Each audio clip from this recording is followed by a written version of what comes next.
My name is Sarah, and I'm 29 years old. 3 months ago, my boss Margaret Thornfield looked me straight in the eye and said, "Women like you will never succeed here. You're too emotional, too aggressive, and frankly, clients prefer working with men." What she didn't know was that I had been recording our conversations for weeks, and her words were about to cost her everything she had worked for. I never thought I'd be the kind of person to secretly record my boss, but desperation has a way of making you do things you never imagined. Before we jump back in, tell us where you're tuning in from, and if this story touches you, make sure you're subscribed, because tomorrow I've saved something extra special for you. 6 months earlier, I was just another ambitious marketing professional working at Pinnacle Strategic Group, a mid-sized consulting firm in downtown Seattle. I had worked my way up from an entry-level position over 4 years, earning my MBA at night while maintaining a full-time workload during the day. I thought hard work and dedication would be enough to advance my career. I was wrong. Growing up in Portland, Oregon, I was raised by my grandmother Elena after my parents died in a car accident when I was 12. Grandma Elena was a force of nature, a woman who had worked 2 jobs to support 3 children as a single mother in the 1970s. She cleaned offices at night and worked as a seamstress during the day, never complaining, never making excuses. "Mija," she would tell me in her accented English, "you work twice as hard as everyone else, and maybe they'll give you half the credit. But you keep working anyway, because your success isn't for them, it's for you." Her work ethic became my foundation. I graduated valedictorian from high school, earned a full scholarship to the University of Washington for my undergraduate degree in business administration, and maintained a 3.8 GPA, while working 20 hours a week at a local coffee shop. After graduation, I was thrilled to land a position at Pinnacle Strategic Group as a junior marketing associate. The company specialized in helping tech startups develop their brand strategies and go-to-market plans, and I was excited to be part of the rapidly growing Seattle tech scene. My first year at Pinnacle was everything I had hoped for. I worked on campaigns for emerging software companies, helped develop social media strategies for mobile app launches, and even contributed to a rebranding project for a biotech firm that went on to secure $50 million in Series B funding. My direct supervisor, James Martinez, was supportive and encouraging. He recognized my potential and began giving me increasingly complex projects. By my second year, I was leading client presentations and managing junior associates. Everything changed when the company restructured and Margaret Thornfield was brought in as the new vice president of client relations. Margaret was 52, impeccably dressed, and had 20 years of experience at larger consulting firms in New York and Chicago. On paper, she was exactly what Pinnacle needed to scale their operations and attract bigger clients. In reality, she was about to make my professional life a living nightmare. From the moment Margaret arrived, I sensed something was off. During my first one-on-one meeting with her, she spent most of the time questioning my methods rather than reviewing my results. "I see you've been quite involved in client-facing activities," she said, flipping through my performance reviews with a frown. "That's unusual for someone at your level. Are you sure the clients are comfortable with your approach?" I was confused by the question. My client satisfaction scores were consistently high, and I had received multiple emails from clients praising my work. "I haven't received any negative feedback," I replied. "In fact, most clients have specifically requested to work with me on future projects." Margaret's smile was cold and calculating. "Well, we'll see about that. I prefer a more traditional approach to client relationships. I think it's best if you focus on the behind-the-scenes work while the senior team handles client interactions." The demotion was subtle but unmistakable.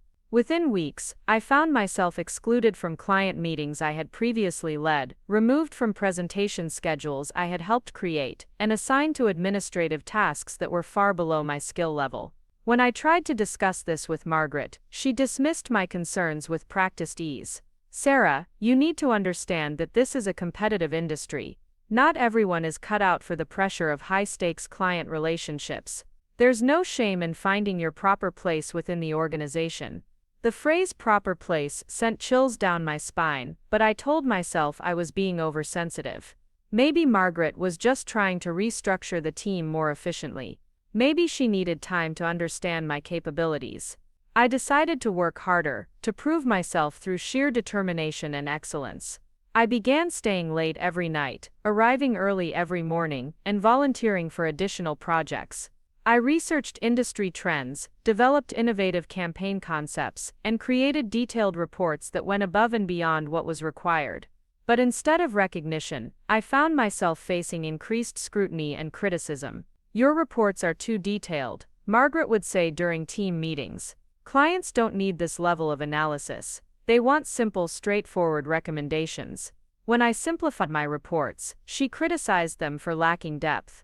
When I included more data, she said I was overwhelming the clients with unnecessary information.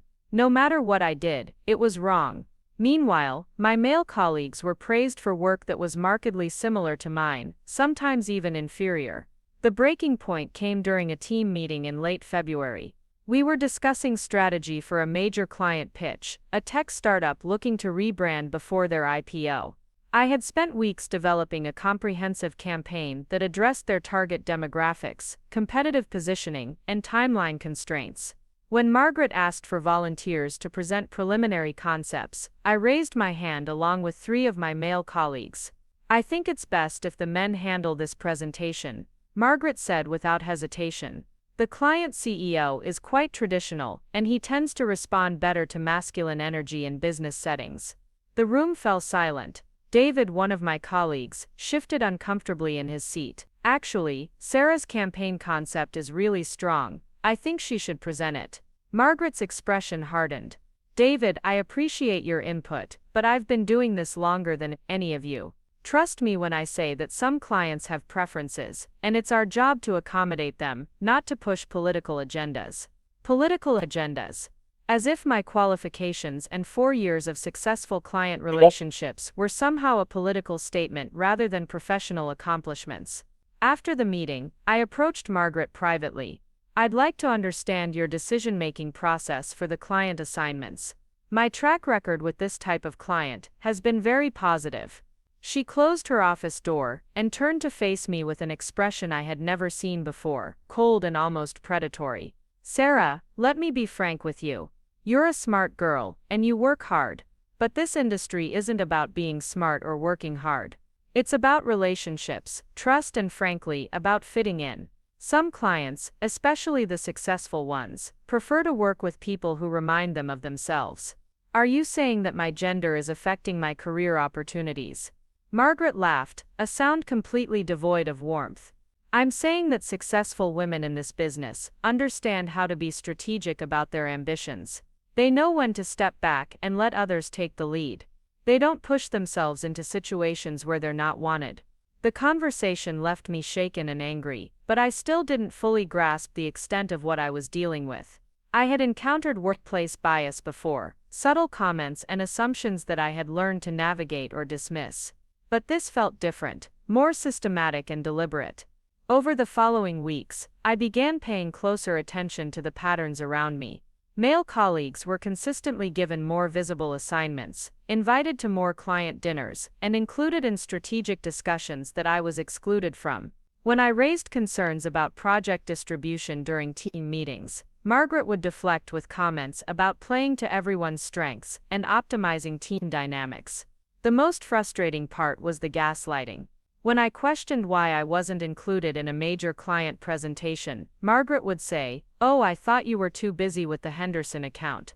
When I pointed out that the Henderson account was a small project that required minimal time, she would respond, "Well, I don't want to overwhelm you. You've seemed stressed lately." I wasn't stressed. I was being systematically marginalized, and every attempt to address it was turned back on me as evidence of my supposed emotional instability or professional inadequacy.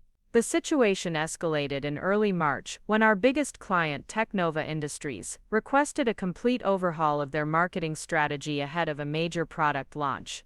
The project was worth nearly $2 million to our firm, and would likely determine who got promoted to senior director at the end of the year.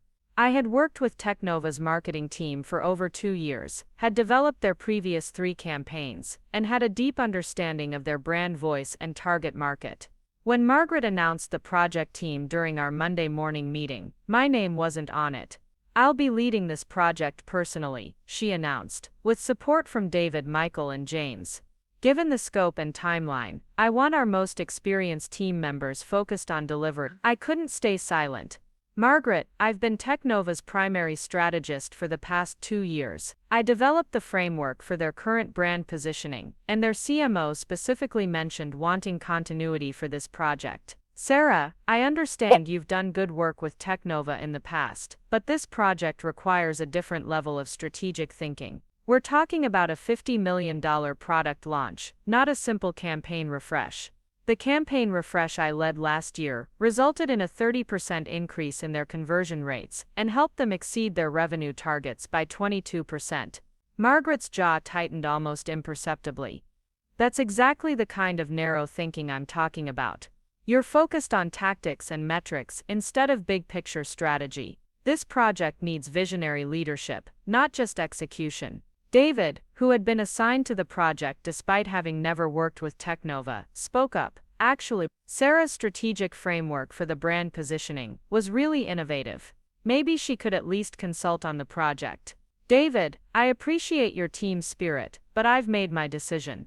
Sarah, I'm sure there will be other opportunities for you to contribute to high-profile projects when you're ready. When you're ready. As if 4 years of successful campaigns and an MBA weren't enough to make me ready for the same opportunities given freely to my male colleagues.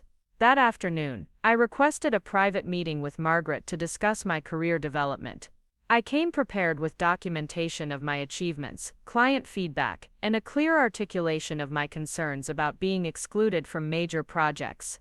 I want to understand what I need to do to advance in this organization, I began. My performance reviews have been consistently positive, my client satisfaction scores are among the highest on the team, and I've exceeded my revenue targets for 3 consecutive years. Yet I'm being excluded from the most visible and important projects. Margaret leaned back in her chair, studying me with an expression that made me deeply uncomfortable. Sarah, can I ask you a personal question? Do you plan to have children anytime soon? The question was so unexpected and inappropriate that I was momentarily speechless. I don't see how that's relevant to my professional development.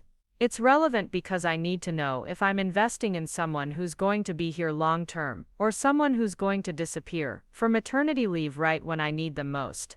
The Technova project is just the beginning. We're pursuing several major clients this year, and I need team members who are fully committed. My personal life has never interfered with my professional responsibilities. I'm not questioning your past performance. I'm talking about realistic expectations for the future. Look, Sarah, I've been in this business for 20 years. I've seen talented women get sidetracked by family responsibilities, and it's not fair to them or to the teams that depend on them. I'm trying to be practical here. The conversation was veering into territory that I knew was legally problematic, but Margaret's tone was so matter-of-fact that she seemed genuinely convinced she was being helpful rather than discriminatory. Are these same concerns applied to my male colleagues? Do you ask David and Michael about their family planning when considering them for major projects? Margaret's expression shifted, becoming cooler and more guarded. Men don't typically face the same career interruptions. That's just biological reality. That's also illegal as a basis for employment decisions. The words slipped out before I could stop them, and I immediately regretted bringing up the legal implications. Margaret's demeanor changed completely, her professional mask slipping to reveal something harder and more calculating underneath. Preparing and narrating this story took us a lot of time, so if you are enjoying it, subscribe to our channel. It means a lot to us. Now back to the story. Sarah, I think you're misunderstanding the nature of our conversation. I'm not making employment decisions based on your gender. I'm trying to help you understand the realities of this industry and set realistic expectations for your career progression. If you're not comfortable with honest feedback, that might be part of the problem. Honest feedback about my work performance is always welcome. Questions about my reproductive plans are not feedback. They're discrimination. Margaret stood up, signaling that the meeting was over. I think you need to consider whether this industry is the right fit for you. Some people thrive in competitive environments, and others find them too challenging. There's no shame in recognizing your limitations and finding a better match for your temperament. I left that meeting knowing that my career at Pinnacle was effectively over, unless something changed dramatically. Margaret had made it clear that she saw me as a liability rather than an asset, and her position as VP gave her the authority to ensure that my opportunities remained limited. That night, I called my grandmother Elena, something I always did when I needed perspective and strength. At 87, she was still sharp as a tack and had little patience for self-pity or excuses. "Mija, tell me what's happening," she said after hearing the frustration in my voice. I explained the situation, trying to be objective about the challenges I was facing at work. When I finished, there was a long pause before she responded. "This woman, she reminds me of the supervisors I used to have at the office building where I cleaned. They would give the best offices to the men, the worst ones to the women, and they always had reasons that sounded reasonable if you didn't look too close. But you know what I learned?" "What's that, Grandma?" "People like that, they think you're powerless because you don't have their title or their connections. But they're wrong. You have something they don't have." "What do I have?" "You have the truth, and the truth is powerful but only if you're smart about how you use it. Don't let them make you disappear quietly, Mija. Make them explain themselves where other people can hear." Her words stayed with me as I considered my options. I could continue trying to work within the system, hoping that Margaret would eventually recognize my value and give me fair opportunities. I could look for another job, effectively letting Margaret win and potentially facing similar challenges elsewhere. Or I could follow my grandmother's advice and find a way to make Margaret explain herself where other people could hear. The idea of recording conversations felt underhanded and risky, but I was running out of alternatives. I researched the legality of recording workplace conversations in Washington state and learned that it was a two-party consent state, meaning I would need permission from all parties to legally record. However, I also learned that there were exceptions for documenting illegal activity, and employment discrimination certainly qualified. I spent a weekend researching employment law, discrimination cases, and documentation strategies. I read about other women who had faced similar situations and how they had handled them. Some had filed complaints with HR that went nowhere.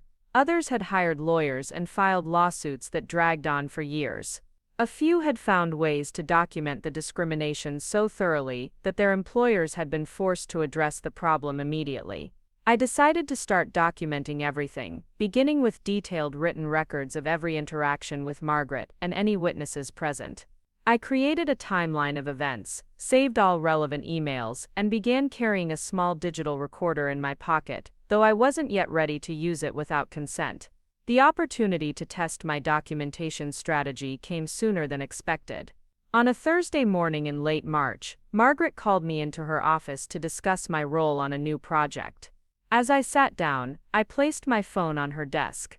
"I'd like to record our conversation for my own reference, if that's okay with you. I want to make sure I understand your expectations clearly." Margaret looked surprised but nodded. "That's fine. I appreciate employees who pay attention to detail." What followed was a 20-minute conversation that would become the foundation of everything that came next. Margaret outlined a new project structure that effectively removed me from all client-facing activities and relegated me to research and administrative support roles. When I asked about opportunities for advancement, her response was revealing. "Sarah, I think you need to be realistic about your career trajectory here. You're a competent researcher and you're good with details, but you don't have the presence that clients expect from senior team members. Some people are natural leaders, and others are natural followers. There's nothing wrong with being a follower, but you need to embrace that role if you want to be successful here. Can you help me understand what you mean by presence? I'd like to know what specific areas I should work on. It's not really something you can work on. It's more about natural charisma, executive presence, the ability to command respect in a room. Frankly, some of it comes down to physical presence too. Clients expect their consultants to look and sound like leaders. And what does a leader look and sound like?" Margaret paused, seeming to realize she was venturing into dangerous territory. "You know what I mean, Sarah. Confidence, authority, gravitas. It's hard to define, but you know it when you see it." The conversation continued in similar fashion, with Margaret making increasingly specific comments about my supposed limitations, while I asked clarifying questions that forced her to elaborate on her reasoning. By the end of the meeting, I had 20 minutes of audio that clearly demonstrated a pattern of bias and discrimination. Over the following weeks, I scheduled regular check-ins with Margaret, always requesting permission to record for my professional development. She seemed to interpret my request as a sign that I was finally accepting her feedback and working to improve, so she became increasingly open about her opinions regarding my role and my future with the company.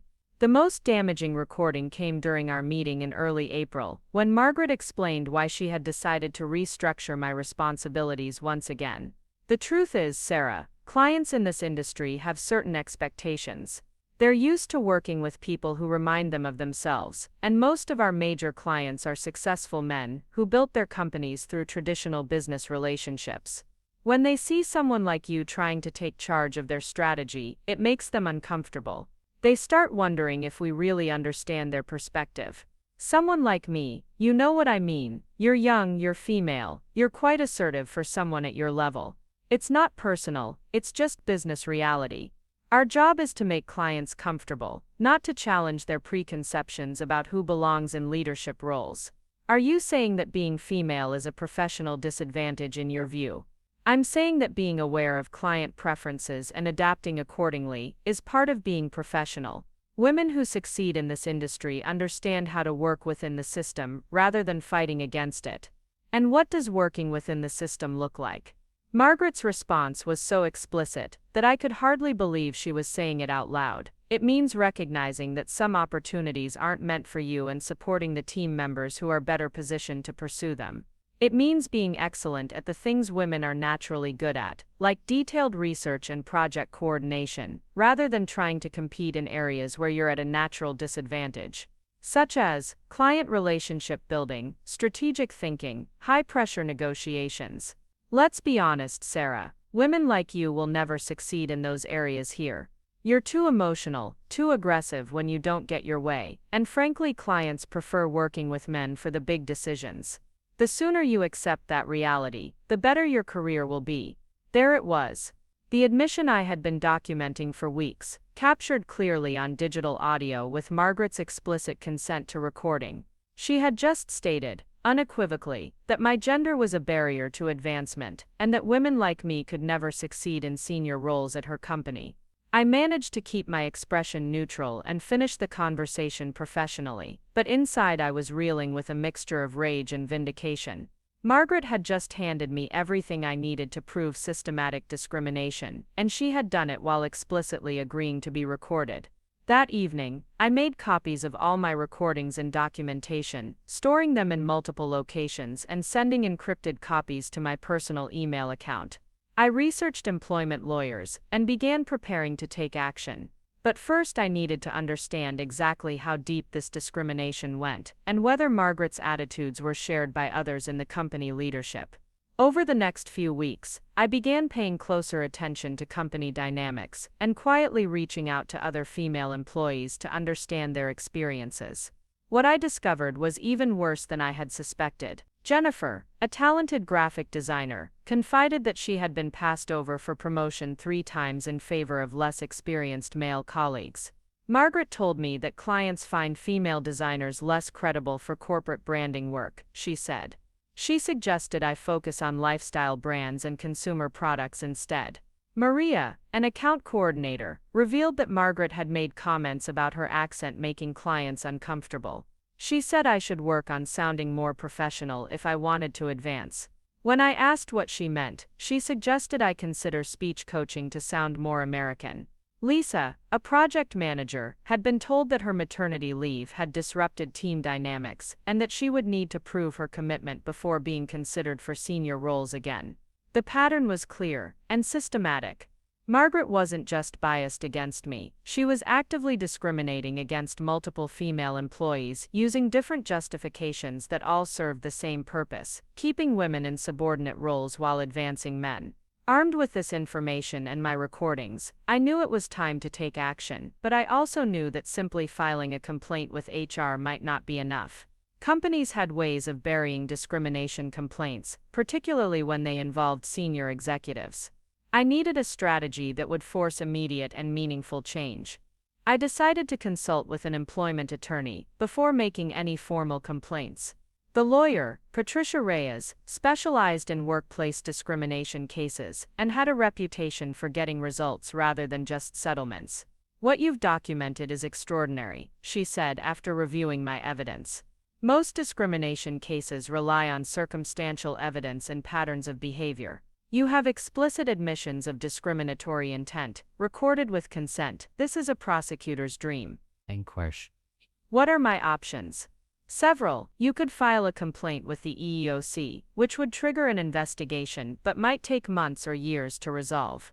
You could file a lawsuit, which would be expensive and time-consuming, but would likely result in a significant settlement." "Or what?" Patricia smiled.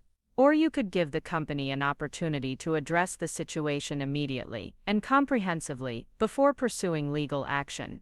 Sometimes the threat of exposure is more effective than the exposure itself, especially when the evidence is this damning." We discussed strategy for the next hour, weighing the risks and benefits of different approaches. Patricia explained that Washington state had strong anti-retaliation laws, which meant that Margaret couldn't fire me or reduce my responsibilities in response to a discrimination complaint without opening the company to additional liability. "The key is timing and documentation," Patricia explained. "You want to give them a clear choice: address the discrimination immediately and comprehensively, or face a very public legal battle that they will almost certainly lose." I left Patricia's office with a clear plan and a newfound sense of confidence.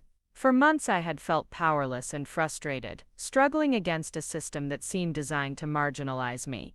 Now I had evidence, legal representation, and a strategy for forcing change. But I also knew that the next phase would be the most challenging. Margaret had spent months undermining my confidence and questioning my judgment. She had made me doubt my own perceptions and wonder if I was being oversensitive or unrealistic in my expectations. The recordings had changed all that. Hearing Margaret's discriminatory comments played back in her own voice had validated everything I had experienced and suspected. I wasn't imagining the bias, I wasn't being overly sensitive, and I wasn't failing to meet legitimate professional standards. I was being discriminated against because of my gender, and I finally had the proof I needed to do something about it. That night, I called my grandmother Elena to update her on the situation. When I finished explaining my evidence and legal options, she was quiet for a long moment. "Mija, I'm proud of you," she finally said.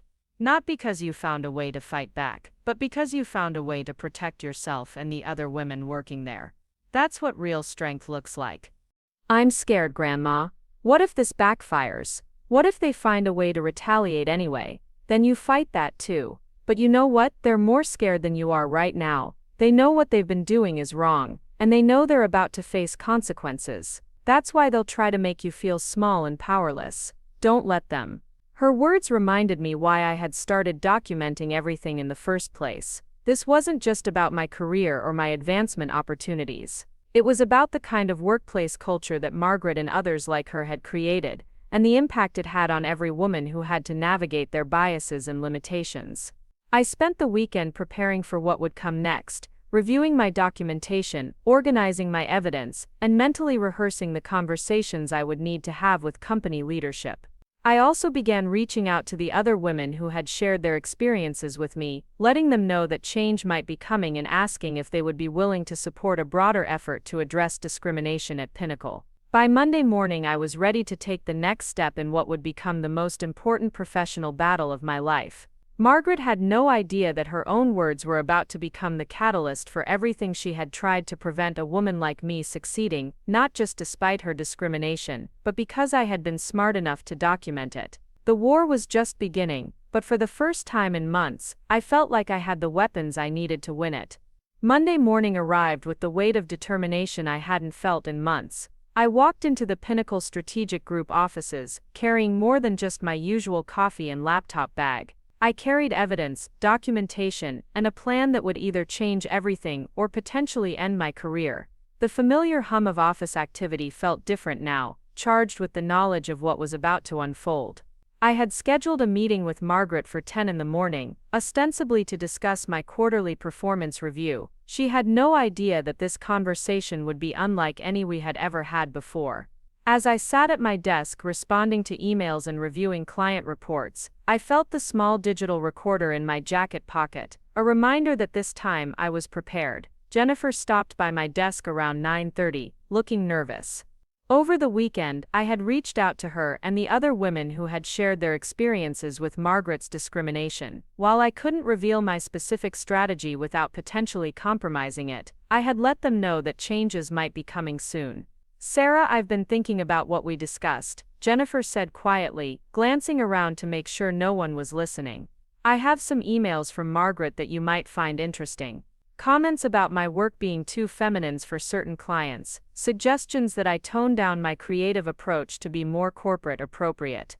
I felt a surge of gratitude and validation. Jennifer's willingness to share her documentation meant that the pattern of discrimination extended beyond just my experiences. "Can you send those to my personal email? And Jennifer, whatever happens this week, know that you're not alone in this." She nodded, understanding passing between us without words. We were both professional women who had worked too hard and come too far to accept being diminished by someone else's biases. At exactly 10 o'clock, I knocked on Margaret's office door. She looked up from her computer with the practiced smile she reserved for interactions she considered routine and manageable. "Sarah, come in. Close the door behind you. I've been reviewing your performance metrics, and I think we need to have an honest conversation about your trajectory here." I settled into the chair across from her desk, placing my phone visible on the surface between us. "I'd like to record this conversation for my notes, if that's okay with you." "Of course," she replied, barely glancing at the phone. "I appreciate employees who take feedback seriously." What Margaret didn't know was that this recording would be different from all the others. This time, I wasn't just documenting her discrimination, I was about to confront it directly. "Margaret, before we discuss my performance review, I need to address some concerns I have about workplace practices here at Pinnacle." Her expression shifted slightly, a flicker of wariness crossing her features. "What kind of concerns?" I opened the folder I had brought with me, revealing printed transcripts of our previous recorded conversations alongside documentation of the experiences shared by Jennifer, Maria, and Lisa. "I've been documenting patterns of discriminatory behavior that I believe violate both company policy and federal employment law." The color drained from Margaret's face as she recognized her own words printed on the pages before her. "Sarah, I'm not sure what you think you're doing, but I strongly advise you to be very careful about making accusations you can't substantiate." "I'm not making accusations, I'm presenting documented evidence of discriminatory statements and practices." I turned to the first transcript, highlighting the section where Margaret had explicitly stated that women like me would never succeed in senior roles. Margaret's hands trembled slightly as she reached for the transcript, her professional composure beginning to crack. "You're taking my words out of context. I was trying to give you realistic career guidance based on industry realities." Industry realities or personal biases. I flipped to another page. "On March 23, you stated that clients prefer working with men for big decisions because women are too emotional and aggressive. You also questioned whether you should invest in my development because I might disappear for maternity leave. Those were private conversations meant to help you understand." "Understand what?" "That my reproductive choices are relevant to my professional qualifications. That my gender makes me inherently less capable of strategic thinking." My voice remained calm and steady, but inside I felt years of suppressed frustration finally finding its voice. Margaret stood up abruptly, pacing behind her desk. "You're twisting everything. I've spent 20 years in this industry. I know what it takes to succeed, and I was trying to spare you the disappointment of pursuing opportunities that weren't realistic for someone in your position." "My position as a woman, you mean?" "Your position as someone who doesn't understand how business really works at the highest levels." I pulled out another document, this one containing screenshots of emails between Margaret and other senior staff members. "I also have communications where you advised against promoting Jennifer because her design style is too feminine, and where you questioned Maria's client-facing potential because of her accent." Margaret's pacing stopped. "How did you get those emails?" "Jennifer provided them willingly, along with documentation of similar comments you've made to her directly. Maria and Lisa have also shared their experiences with your management style." The office fell silent except for the faint sounds of normal business activity continuing outside Margaret's door. She returned to her chair, her face pale and her hands visibly shaking. "What do you want?" she asked finally. "I want systemic change. I want acknowledgement that discrimination has occurred. I want assurance that it will stop immediately, not just for me but for all the women working here. And if I don't agree to your demands," I reached into my bag and pulled out a business card, sliding it across the desk, "then I'll be filing complaints with the Equal Employment Opportunity Commission, the Washington State Human Rights Commission, and pursuing legal action for systematic workplace discrimination." Margaret stared at the business card, for Patricia Reyes, employment attorney, as if it might burst into flames. "You've already consulted a lawyer." "I have. She's reviewed all of my documentation and confirmed that what I've experienced and witnessed constitutes clear violations of federal and state employment law. The recordings alone provide enough evidence for a successful discrimination lawsuit. This is extortion. No, this is giving the company an opportunity to address illegal behavior before it becomes a matter of public record. Your choice." Margaret's composure finally cracked completely. "Do you have any idea what this could do to my career? I've worked 20 years to get where I am. I have a mortgage, responsibilities, a reputation in this industry. And I've worked 4 years to build my career here, which you've systematically undermined because of my gender. Jennifer has worked 3 years, Maria 2 years, Lisa 5 years. All of us have mortgages and responsibilities and reputations too. It wasn't personal. I was trying to protect the company's relationships with important clients. By assuming that those clients share your biases, by deciding that women aren't capable of professional excellence, by making employment decisions based on gender stereotypes." Margaret buried her face in her hands. "What exactly are you proposing?" I opened my folder to the final document, a detailed proposal I had developed with Patricia's guidance. First, immediate cessation of all discriminatory practices. Second, a comprehensive review of promotion and assignment decisions made over the past 2 years, with corrections for any gender-based disparities. Third, mandatory anti-discrimination training for all senior staff. Fourth, establishment of clear policies and procedures for reporting and investigating discrimination complaints. And fifth, my promotion to senior director, effective immediately, along with the compensation and responsibilities that should have been mine based on my performance and qualifications. Margaret looked up sharply. "You're asking me to promote you after accusing me of discrimination. I'm asking the company to correct a discriminatory practice that has prevented my advancement despite my qualifications. This isn't a reward for filing a complaint. It's a correction of an injustice." "And what about my position?" "That depends on your willingness to acknowledge what happened and commit to change. If you can demonstrate genuine understanding of the problems and work to correct them, there's no reason your career has to end. But the discriminatory behavior stops now, completely and permanently." Margaret stared at the proposal for several long minutes, occasionally glancing at the recordings and transcripts spread across her desk. "I need time to think about this." "You have until tomorrow at 5 p.m. After that, I file with the EEOC regardless of your decision. That's not enough time to discuss this with senior management, to review company policies. You've had months to review company policies and ensure compliance with employment law. The time for gradual change has passed." I gathered my documents and stood to leave, pausing at her office door. "Margaret, I genuinely hope you choose to be part of the solution rather than continuing to be part of the problem. But either way, this ends now." As I returned to my desk, I felt a strange mixture of relief and anxiety. The confrontation I had been planning for weeks was finally over, but the most challenging part was just beginning. Margaret now knew that her behavior had been documented and that consequences were imminent. How she chose to respond would determine whether this situation could be resolved internally or would require external intervention. The rest of the day passed in a surreal haze of normal work activities punctuated by the weight of what had just occurred.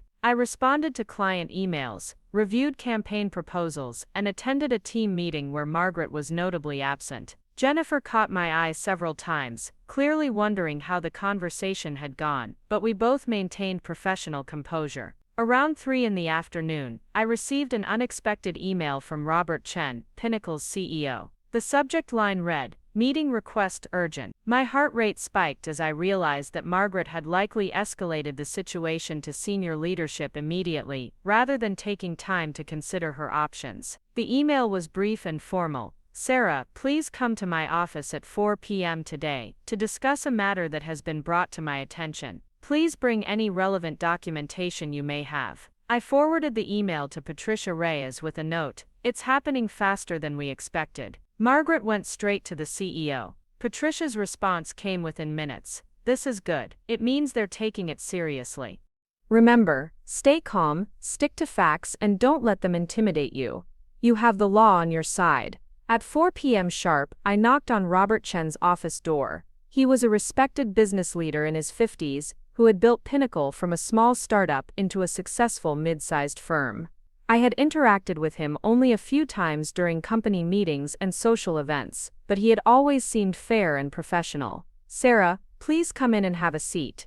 His tone was serious but not hostile. I understand you've raised some significant concerns about workplace practices here at Pinnacle. Margaret was already seated at the small conference table in Robert's office, looking composed but pale. Also present was Helen Rodriguez, the company's HR director, with a legal pad and concerned expression. Yes, I have. I placed my folder of documentation on the table. I've documented systematic discriminatory behavior that violates both company policy and federal employment law. Robert nodded gravely. Margaret has given me her version of events. I'd like to hear yours. For the next 30 minutes, I methodically presented my evidence. I played excerpts from the recorded conversations, read from email communications, and outlined the pattern of discriminatory treatment that I and other female employees had experienced. Robert and Helen listened without interruption, occasionally taking notes or exchanging glances. When I finished, Robert was quiet for a long moment. These are very serious allegations, Sarah. If true, they represent fundamental failures of management and oversight that I cannot and will not tolerate. Margaret spoke for the first time since I had entered the office. Robert, I want to be clear that my guidance to Sarah was always intended to help her succeed within the realities of our industry. Perhaps some of my language was imprecise, but my intentions were never discriminatory. Your intentions are irrelevant, Helen interjected, consulting her legal pad. What matters is the impact of your actions and statements, and based on what we've just heard, that impact was clearly discriminatory. Robert turned to Margaret. Is it true that you told Sarah that women like her would never succeed in senior roles here? Margaret's composure began to crack again. The industry has certain realities that we have to acknowledge. Answer the question, Margaret. Did you or did you not make that statement? Yes, but did you ask Sarah about her family planning intentions as a factor in considering her for advancement opportunities? I was trying to make practical decisions about resource allocation. Did you exclude female employees from client-facing opportunities based on assumptions about client preferences rather than demonstrated performance issues? Margaret was silent for several seconds. Yes, the admission hung in the air like a confession. Robert's expression grew increasingly stern as the full scope of the situation became clear. Helen, what are our legal obligations here? Helen consulted her notes again. We have clear evidence of discriminatory practices that violate Title VII of the Civil Rights Act, the Equal Pay Act, and Washington state employment law. We're required to take immediate corrective action to prevent further violations and to remedy the harm that has already been done. What kind of corrective action? Immediate cessation of discriminatory practices, investigation and correction of any promotion or assignment decisions that were influenced by gender bias, mandatory training for all management staff, and appropriate disciplinary action for the responsible parties. Robert turned back to me. Sarah, what outcome are you seeking? I want the discriminatory practices to stop completely and permanently. I want fair consideration for advancement opportunities based on my qualifications and performance. And I want assurance that other women working here will be treated with the same respect and given the same opportunities as their male colleagues. And you're prepared to pursue legal action if these issues aren't addressed. I am. I've already consulted with an employment attorney, and she's confirmed that the evidence supports claims for systematic discrimination and retaliation. Robert looked at Margaret with an expression I couldn't quite read. Margaret, do you understand the seriousness of this situation? I understand that my management style is being interpreted in ways I never intended. Your management style has created legal liability for this company and has harmed the careers of multiple employees. This isn't a matter of interpretation. This is a matter of documented discriminatory behavior. Margaret's face flushed red. Robert, I've been with this company for 2 years. I've brought in major clients, increased revenue, built relationships that have been crucial to our growth. Are you really going to let one disgruntled employee destroy that? The room fell silent. Margaret had just made a critical error, characterizing me as a disgruntled employee rather than acknowledging the legitimate nature of my concerns. Margaret, Robert said slowly, you've just demonstrated exactly the kind of attitude that created this problem in the first place. Sarah isn't a disgruntled employee. She's a professional woman who has been systematically discriminated against, and she has the documentation to prove it. I think we need to suspend this meeting. Helen interjected. Margaret, I strongly recommend that you consult with your own attorney before this conversation continues. Margaret stood up abruptly. Fine. But I want everyone in this room to understand that I've dedicated my career to this company's success, and I won't be scapegoated for industry-wide challenges that are beyond my control. After Margaret left, Robert turned to me with a weary expression. Sarah, I owe you an apology. This should never have happened, and I should have been more aware of what was occurring in my own company. What happens now? Now we fix it. Helen will be conducting a comprehensive investigation of all promotion and assignment decisions made since Margaret joined the company. We'll be implementing new policies and training programs to prevent this from happening again. And we'll be taking appropriate disciplinary action. What about my career here? Can I continue working at Pinnacle after this? Robert smiled for the first time since I had entered his office. Sarah, not only can you continue working here, but I want to discuss your advancement to senior director immediately. Your qualifications speak for themselves, and it's clear that the only thing preventing your promotion was discrimination that should never have occurred. Helen nodded in agreement. We'll also be reviewing the situations of Jennifer, Maria, Lisa, and any other employees who may have been affected by similar treatment. As I left Robert's office an hour later, I felt a mixture of exhaustion and vindication. The confrontation I had been preparing for had gone better than I had dared to hope. But I also knew that this was just the beginning of a longer process of change and accountability. Over the next few days, word of Margaret's suspension and the investigation spread through the office quickly despite efforts to keep the details confidential. The reactions were mixed but revealing. Some colleagues, particularly the men who had benefited from Margaret's preferential treatment, seemed uncomfortable and defensive. Others, especially the women who had experienced similar treatment, expressed gratitude and relief. David approached me on Wednesday afternoon, looking genuinely concerned. Sarah, I heard about what happened with Margaret. I want you to know that I always thought you deserved better opportunities. I should have spoken up more. Thank you for saying that, David. It means a lot. I keep thinking about all the times she passed you over for projects, and I just accepted her explanations without questioning them. I'm realizing now that I was part of the problem by not challenging those decisions. His acknowledgement was important, not just for our working relationship, but as an example of how awareness could lead to change. The men in the office who were willing to examine their own complicity in the discriminatory system would be crucial to preventing similar problems in the future. Jennifer was more direct in her response.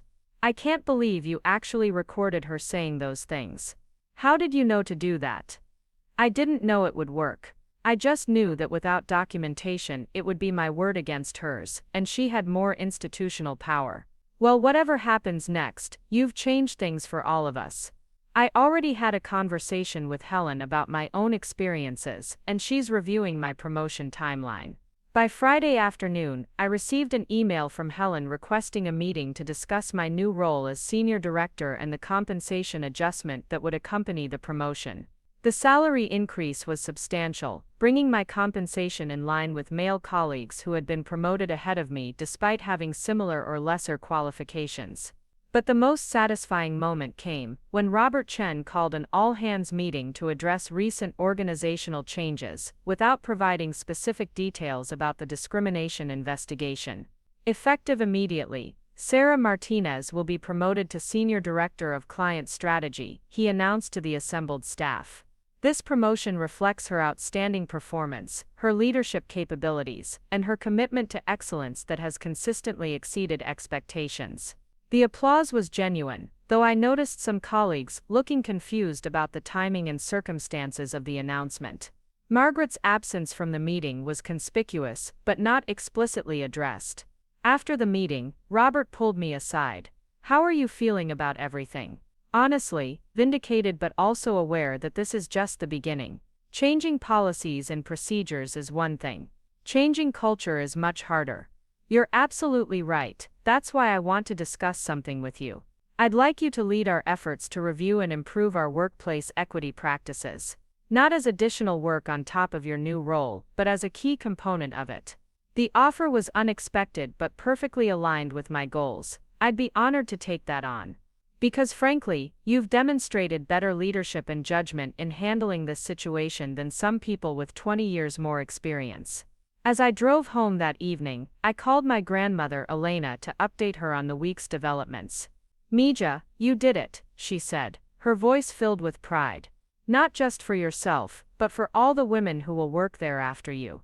It's not over yet, Grandma.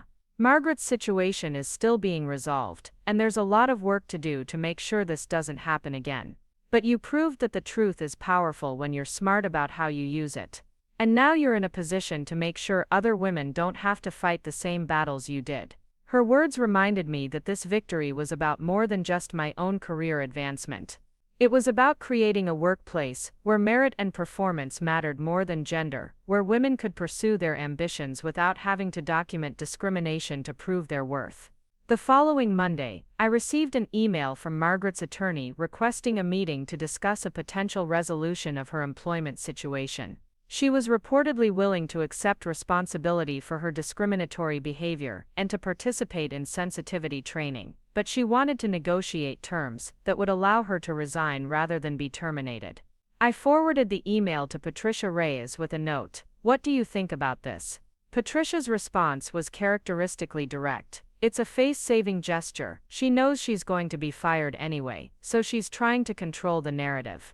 But the important thing is that she's accepting responsibility. That's an admission that could be valuable if other employees decide to pursue their own complaints." The resolution came faster than expected. By Wednesday, Margaret had submitted her resignation effective immediately, along with a written acknowledgement that her management practices had been inappropriate and discriminatory. She agreed to participate in professional development training and to provide positive references for the female employees who had been affected by her decisions. It wasn't the public accountability I might have preferred, but it achieved the primary goal, removing a discriminatory manager and creating space for positive change. On Thursday, I had my first team meeting as Senior Director of Client Strategy. The agenda included not just current projects and client relationships, but also a discussion of how we would ensure equitable opportunities for all team members going forward. "I want to be clear about something," I said to the assembled team. "This promotion isn't just recognition of my past work, it's a commitment to creating an environment where everyone's contributions are valued and everyone has opportunities to advance based on their merit and performance, not on anyone's assumptions about their capabilities." David raised his hand. "How can those of us who benefited from the previous system support positive change going forward?" It was exactly the right question, and his willingness to ask it publicly demonstrated the kind of leadership that would be necessary for real cultural change. By questioning decisions that seem based on assumptions rather than evidence. By speaking up when you see inequitable treatment. By mentoring and supporting colleagues regardless of their gender or background. And by holding ourselves accountable for creating the kind of workplace we want to be part of. The meeting continued for another hour, covering both practical work matters and broader questions about team culture and professional development. By the end, I felt cautiously optimistic that we were beginning to build something better than what had existed before. That evening, as I reviewed client files in my new office, significantly larger than my previous workspace and with a view of the Seattle skyline, I reflected on the journey that had brought me to this point. 6 months earlier, I had been a frustrated and marginalized employee, watching less qualified male colleagues advance while my own opportunities remained limited by someone else's biases. Now I was senior director of client strategy at a company that had committed to addressing systemic discrimination and creating more equitable opportunities for all employees. More importantly, I had demonstrated to myself and others that systematic injustice could be challenged and changed when approached strategically and courageously. The fight wasn't over. Cultural change would take time, and there would undoubtedly be setbacks and challenges ahead. But for the first time in months, I felt genuinely optimistic about my professional future and about the possibility of creating positive change that would benefit not just me, but all the women who would work at Pinnacle in the years to come. Margaret's words still echoed in my mind sometimes: "Women like you will never succeed here." But she had been wrong. Women like me could succeed, and would create opportunities for other women to succeed as well. It just required courage, documentation, and the determination to hold people accountable for their actions and their choices. The recording that had captured Margaret's discriminatory admission had been the key to everything that followed. But the real power hadn't been in the technology or the legal strategy. It had been in the decision to stop accepting unacceptable treatment and to demand the respect and opportunities that every professional deserves, regardless of gender. As I turned off the lights in my new office and headed home, I felt a deep sense of satisfaction. Tomorrow would bring new challenges and new opportunities to create positive change. But tonight I could rest knowing that I had fought for justice and won, not just for myself, but for every woman who deserved better than what Margaret's worldview had offered. The battle for workplace equality was far from over, but this victory proved that progress was possible when people were willing to stand up, document the truth, and demand accountability. And that was a lesson worth sharing with anyone facing similar challenges in their own professional lives. 6 months later, I stood in front of a packed conference room at the Seattle Women in Business Leadership Summit, sharing my story with an audience of professionals who understood exactly what I had experienced. The invitation to speak had come through Helen Rodriguez, who had been asked to recommend someone who could address workplace discrimination with both expertise and personal experience. The most important lesson I learned, I told the audience, is that documentation changes everything. When discrimination happens in private conversations and closed-door meetings, it becomes invisible to those who have the power to address it. But when you have evidence, you transform a personal complaint into an organizational imperative. After my presentation, dozens of women approached me with their own stories. Some were currently experiencing discrimination similar to what I had faced. Others had given up fighting and accepted limitations on their careers. A few had successfully challenged discriminatory treatment and wanted to share strategies that had worked for them. One young woman, barely out of college, grabbed my hand with tears in her eyes. "My supervisor told me last week that I should consider switching to a less demanding department because women burn out faster in high-pressure roles. I thought I was being oversensitive for feeling upset about it." "You're not oversensitive," I assured her. "And you have more power than you realize. Start documenting everything, and don't let anyone convince you that discrimination is normal or acceptable." The conversation reminded me of how isolating the experience had been before I understood that Margaret's treatment wasn't a reflection of my capabilities but of her biases. Having a platform to help other women recognize and address similar situations felt like the most meaningful outcome of everything I had endured. At Pinnacle, the changes had been both dramatic and subtle. The company had implemented comprehensive anti-discrimination policies, mandatory bias training for all management staff, and regular reviews of promotion and assignment decisions to identify potential disparities. More importantly, the culture had shifted in ways that went beyond formal policies. Jennifer had been promoted to senior graphic designer and was now leading the creative team for major client campaigns. Maria had been given opportunities to work with international clients, where her multilingual abilities were recognized as assets rather than deficits. Lisa had returned from maternity leave to find her responsibilities expanded rather than diminished, with flexible arrangements that allowed her to balance her professional and personal priorities effectively. The men on our team had also embraced the cultural changes, many of them acknowledging that they had benefited from a system they hadn't previously recognized as unfair.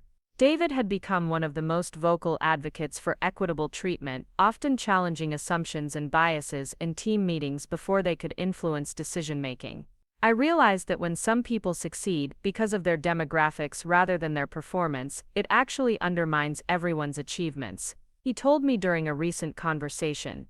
I want my promotions to be based on my work, not on anyone's assumptions about my gender. The most significant change was in how we approached client relationships. Instead of making assumptions about client preferences, we began focusing on matching team members with projects based on their expertise, experience, and passion for the work. The results were remarkable. Client satisfaction scores improved, project outcomes exceeded expectations, and team morale reached levels we had never seen before. One particularly memorable example involved a tech startup led by a young female CEO who was looking for help with their Series A fundraising strategy. Under Margaret's leadership, this client would likely have been assigned to male team members based on assumptions about investor preferences. Instead, I led the project with Jennifer providing creative support and Maria handling international market analysis. The campaign we developed helped the startup secure $15 million in funding, exceeding their initial target by 25%. The CEO specifically credited our team's understanding of diverse market perspectives and innovative approach to storytelling as key factors in their success. Working with your team felt like the first time a consulting firm actually understood our vision and our values, she told Robert Chen during a follow-up call. You've set a new standard for what we expect from professional service providers. Stories like this became common as we discovered that diversity of perspective and experience actually enhanced our ability to serve clients effectively. The business case for equity became undeniable, even to those who might have been skeptical of change, based purely on moral or legal arguments. My role as senior director had evolved to include not just client strategy but also internal consulting on workplace equity issues. Other companies began reaching out to Pinnacle for guidance on addressing discrimination and creating more inclusive environments. What had started as a personal battle for fair treatment had become a new line of business, helping other organizations avoid the legal and reputational risks that Margaret's behavior had created. 1 year after Margaret's departure, I received an unexpected email from her. The subject line read "Apology and Update," and I debated whether to open it at all. Curiosity ultimately won. Sarah, the message began, I know this email may be unwelcome, but I wanted to reach out to acknowledge the harm I caused and to share what I've learned over the past year. The sensitivity training I completed was just the beginning of a much deeper process of examining my beliefs and behaviors. She went on to describe how losing her job had forced her to confront the attitudes and assumptions that had shaped her management style. She had spent months in therapy, participated in diversity and inclusion workshops, and had begun volunteering with organizations that support women's professional development. I understand now that what I called industry realities were actually my own biases projected onto clients and colleagues. I convinced myself that I was protecting you and other women from disappointment, but I was actually creating the very limitations I claimed were inevitable. The email continued for several paragraphs, detailing specific examples of her discriminatory behavior and acknowledging the impact it had on multiple employees. She made no excuses and asked for nothing in return, simply expressing genuine remorse and a commitment to doing better in whatever professional opportunities might be available to her in the future. I shared the email with Patricia Reyes, who found it legally significant as well as personally meaningful. This level of acknowledgement and accountability is rare in discrimination cases, she noted. It validates everything you documented and demonstrates that change is possible, even for people who seemed completely resistant to it. I ultimately decided to respond to Margaret's email, though it took me several days to find the right words. I appreciate your willingness to acknowledge what happened and to take responsibility for the impact of your actions. I wrote. The fact that you've engaged in serious self-reflection gives me hope that other leaders can learn and change as well. I didn't offer forgiveness or friendship, but I did express support for her continued growth and her efforts to become part of the solution rather than perpetuating the problem. Her transformation, if genuine, could potentially help other women avoid the experiences I had endured. The ripple effects of our situation extended far beyond Pinnacle and even beyond Margaret's personal journey. The case had attracted attention from employment law experts, diversity and inclusion consultants, and professional organizations focused on workplace equity. Several academic researchers had reached out to study our approach to documenting and addressing systemic discrimination. Amanda Foster, a professor at the University of Washington's Business School, interviewed me for a case study she was developing about effective strategies for challenging workplace bias. What makes your situation unique is the combination of thorough documentation, strategic legal consultation, and organizational leadership that was willing to take accountability seriously.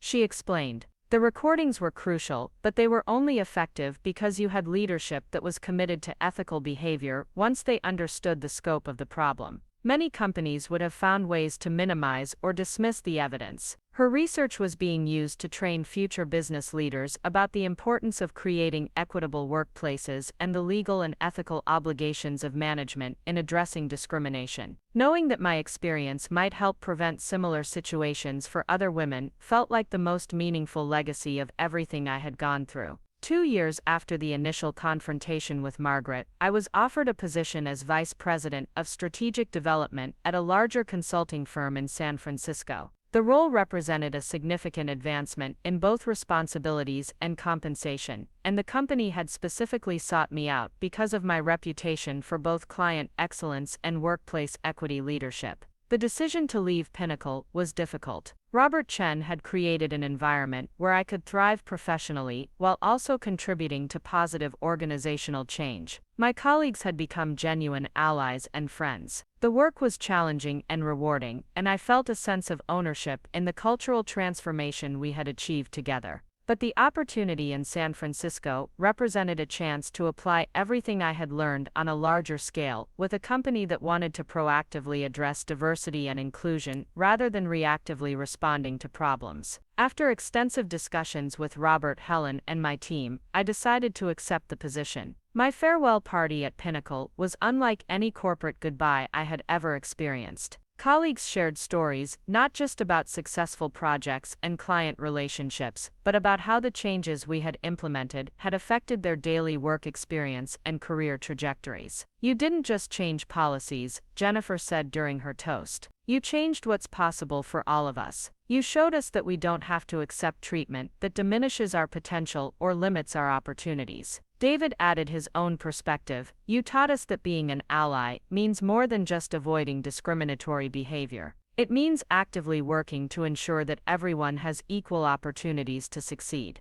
Even more meaningful were the messages I received from women at other companies who had heard about our situation through professional networks. Many had used similar documentation strategies to address discrimination in their own workplaces. Others had negotiated better opportunities by demonstrating their value and refusing to accept limitations based on gender stereotypes. One message particularly stood out, from a woman named Rebecca who worked at a law firm in Chicago. "Your story gave me the courage to record my managing partner making similar comments about women not being suited for litigation. I used that evidence to file a complaint with the State Bar Association, and the firm is now implementing major changes to their promotion and assignment practices. Thank you for showing that we don't have to accept the unacceptable." Messages like Rebecca's reminded me that the impact of standing up to discrimination extends far beyond individual cases or single organizations. Every person who refuses to accept biased treatment makes it easier for others to recognize and challenge similar situations. As I prepared for my new role in San Francisco, I reflected on the journey that had brought me from a marginalized employee recording conversations in secret to a respected leader, helping organizations create more equitable workplaces.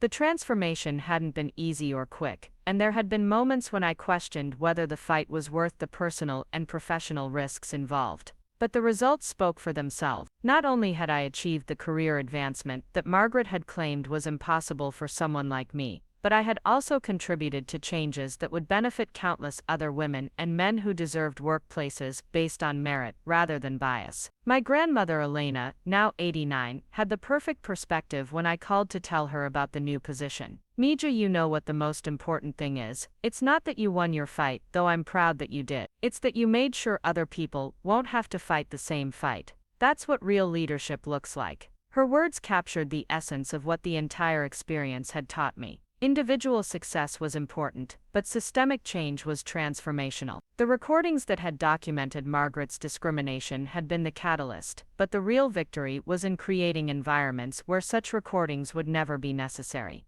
On my last day at Pinnacle, I spent time cleaning out my office and reflecting on everything that had changed since I first sat in that space as a junior marketing associate 4 years earlier. The view from my window was the same, but my perspective on what was possible had been completely transformed. As I packed the last box of personal items, I found the small digital recorder I had used to document Margaret's discriminatory statements. It seemed like a relic from another era, a reminder of a time when I felt powerless and invisible in my own workplace. I slipped the recorder into my bag, not as a tool I expected to need again, but as a reminder of the power that comes from refusing to accept injustice and having the courage to document the truth. Margaret had been wrong about so many things, but perhaps most importantly, she had been wrong about what women like me could achieve when given equal opportunities to succeed. The future was full of new challenges and opportunities, but I faced them with confidence born from experience and success. I had learned that discrimination thrives in silence and shadows, but withers when exposed to light and accountability. And I had discovered that one person's willingness to stand up for what's right can create ripples of change that extend far beyond what anyone might initially imagine possible. Up next, you've got 2 more standout stories right on your screen. If this one hit the mark, you won't want to pass these up. Just click and check them out.